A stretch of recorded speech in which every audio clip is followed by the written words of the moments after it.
Dugay na ni, pero hangtod karong wala gihapon klarong tubag. Sige tagubot pero ang gubat sa baha wa pa masudi.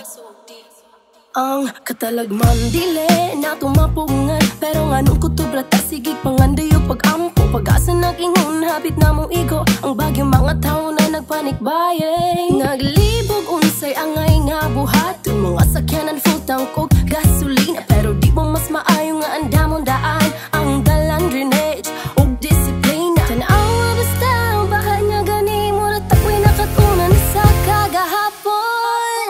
Niabot ang bagyo, nikusog ang hangin, nisinggit ang ulan, murag way hunong-hunong, kuryente palong, sugawa na balay ng lutaw, murag bangka, mga bata ng hila, kinikanan naglibog, asa mudangop, kinsay mo tabang, ug kung naay mo rescue kulang, ulahin na tungod kay wata nang damdaan, unsaon paghimog plano, kay nagsaligrag, tabang, dugay na ning salida, balik-balik ra ang trahedya sa katawhan, gubayan ng please action na, usban na sistema, gubat sa baha subdi na, katawhan, suporta ta.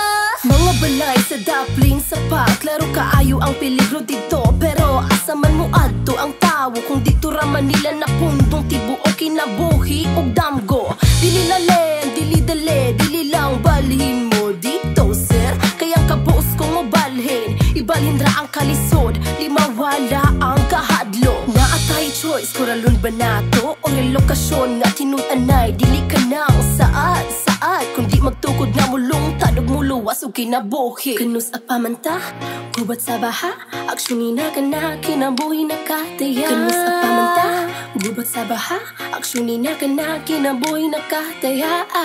Kinabuhi